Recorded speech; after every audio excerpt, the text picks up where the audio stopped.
Bu Amel? Bu Sari? Itu bakso punya ibu. Oh iya bu.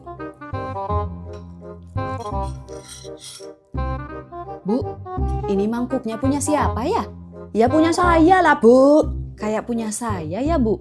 Memangnya yang punya mangkok kayak gitu cuman ibu doang? Banyak loh yang punya. A few moments later. Bu Amel, saya pulang dulu ya. Loh bu, kok mangkuk saya mau dibawa toh? Loh, ini kan mangkuk saya bu. Ibu ini ngeyel banget sih. Udah dibilang itu mangkuk saya. Ibu jangan ngaku-ngaku barang orang dong. Fitnah itu namanya. Tapi ini beneran mangkuk saya Bu Amel. Soalnya ada namanya. Coba lihat juga yang itu bu.